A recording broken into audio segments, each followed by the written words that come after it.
ও নবীর উম্মতেরা, ও মুহাম্মদ সাল্লাল্লাহু আলাইহি ওয়াসাল্লামের উম্মতেরা, আল্লাহ তোমাদেরকে এত শান দিয়েছে, আল্লাহ তোমাদেরকে এত ইজ্জত দিয়েছে, আল্লাহ তোমাদেরকে এত মান দিয়েছে, তোমাদের মর্যাদা আল্লাহর কাছে অনেক উপরে। সেই জন্য আমি দুনিয়াতে শুধু নবী ছিলাম, আজকে উম্মতে মুহাম্মাদির মর্যাদা নেওয়ার জন্য এসেছি। আল্লাহ আমাকে এই সৌভাগ্যটা দিয়েছে। আমি ইমামতি করব না, তোমাদের মধ্য থেকেই একজন ইমাম হয়ে যাও। জোরে বলুন সুবহানাল্লাহ। যাতে ইমাম মাহদী আলাইহিস সালাম আসরের ওয়াক্তে নামাজটা পড়িয়ে নেবেন। এরপরে ওই মালাউল মারদুদ শয়তান দাজ্জালকে হত্যা করার জন্য, দাজ্জালকে হত্যা করার জন্য দাজ্জালের সঙ্গী সাথীদের সঙ্গে যুদ্ধে লিপ্ত হয়ে যাবে। মুসলমানেরা সৈন্যবাহিনী রেডি করবে। ওই বাহিনীর কমান্ডার হওয়ার জন্য ঈসা আলাইহিস সালামকে বলা হবে।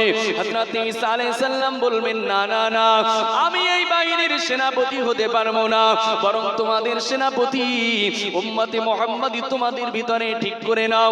হযরত ইমামে মাহদী আলাইহিস সালামের নেতৃত্বে, ইমাম মাহদীর সেনাপতিত্বে হযরত ঈসা আলাইহিস সালাম যুদ্ধে রত হয়ে যাবে। হযরত ঈসা আলাইহিস সালামের চোখের জ্যোতিটা এমন দেবে, আল্লাহ ঈসা নবীর চোখে এমন পাওয়ার দিয়ে দেবে।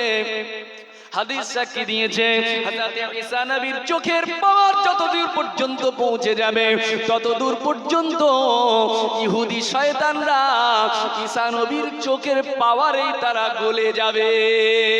জোরে জোরে বলুন সুবহানাল্লাহ। ও ভাইজানেরা, হাদিস সাক্ষী দিয়েছে, ইহুদিরা ছিন্ন ভিন্ন হয়ে তারা পালাতে থাকবে, এদিকে সেদিকে তারা পালাতে থাকবে। যারাই ঈসা নবীর সামনে পড়বে তারাই গলে শেষ হয়ে যাবে, ধ্বংস হয়ে যাবে। এক পর্যায়ে দাজ্জাল ঈসা নবীর থেকে বাঁচার জন্য পলায়ন করতে থাকবে। হাদিস সাক্ষী দিয়েছে, সে যখন লুত নামক দরজার কাছে পৌঁছাবে, সহিহ বুখারীর হাদিস, লুত নামক বাবে লুত নামক দরজার কাছে যখন পৌঁছাবে, ওই সময় ঈসা আলাইহিস সালাম বাবে লুতের কাছে পেয়ে তাকে কতল করে দেবে। জোরে বলুন সুবহানাল্লাহ। সেই বাবে লুত কোথায়?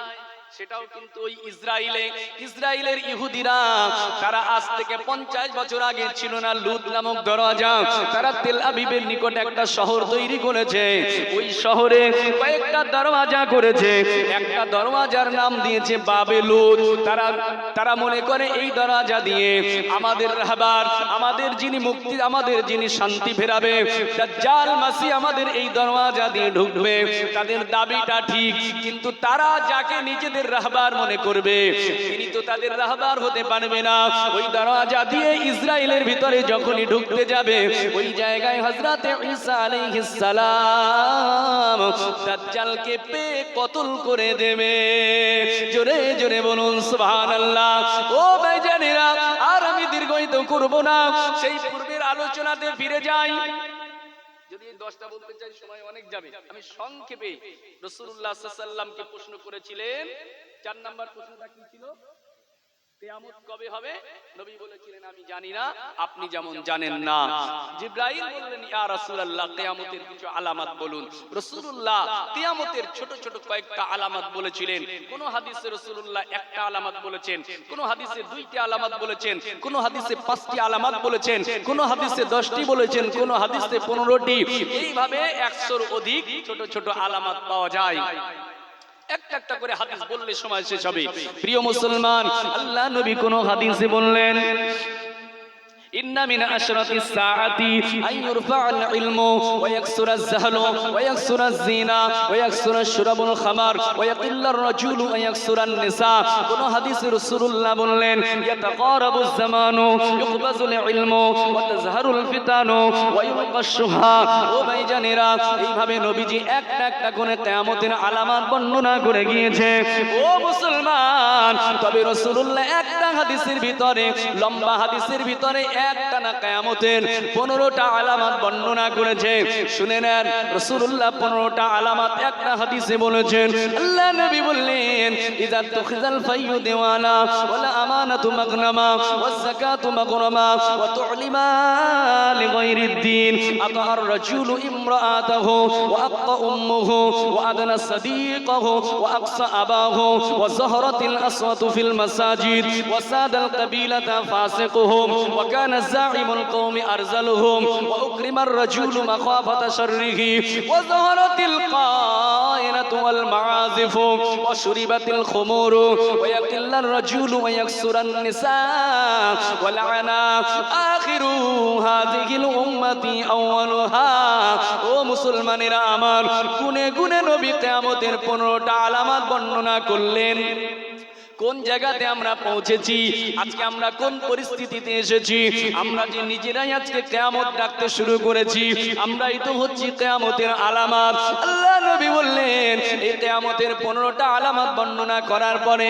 আঙুলটা গনেন আর একবার হাদিসটা শুনুন আলোচনা হয়তো করতে পারবো না তবে শুনেন রাসূলুল্লাহ এক নম্বরে বললেন ইজাত তুখিজাল ফাইয়ু দেওয়ালা কিয়ামতের এক নম্বর আলামত তখন তোমরা কিয়ামতের অপেক্ষা করো যখন আমার উম্মত ভাইকে যুদ্ধলব্ধ সম্পদকে ব্যক্তিগত সম্পদ মনে করবে ব্যাখ্যা যদি সম্ভব হয় করব 2 নম্বর রাসূলুল্লাহ বললেন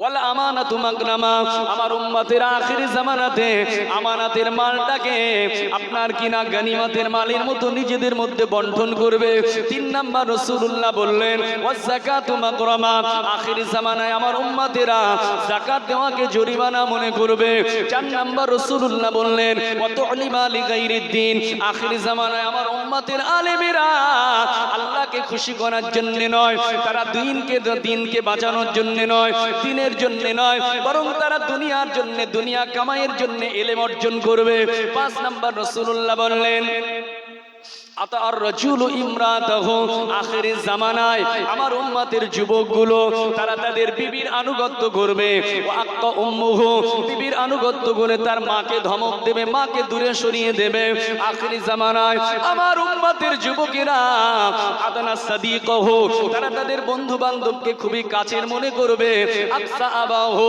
তারা তাদের বন্ধু বান্ধবকে কাছের মনে করে তাদের পিতাকে দূরে সরিয়ে দেবে ওয়াজহারাতিল আসওয়াতু ফিল মাসাজিদ রাসূলুল্লাহ বললেন আখিরি জামানায় আমার উম্মতেরা মসজিদের ভিতরে জোরে জোরে কথা বলবে চেঁচিয়ে চেঁচিয়ে মসজিদের ভিতরে কথা বলবে ওয়াসাদাল কাবিলাতা ফাসিকুহুম আখিরি জামানায় ফাসিক ব্যক্তিগুলো গোত্রের সরদার হবে ওয়াকানা জাইমুল কওমি আরজালুহুম আর জাতির নিকৃষ্ট ব্যক্তিগুলো তাদের নেতৃত্ব দিতে থাকবে ওয়া উকরিমার রাজুলু মাখাফাতা শাররিহি আখিরি জামানায় আমার উম্মতেরা দুনিয়ার ক্ষতির ভয়ে তারা লম্পট মানুষদেরকে তারা সম্মান করতে থাকবে হচ্ছে না সমাজে এগুলো মিলছে না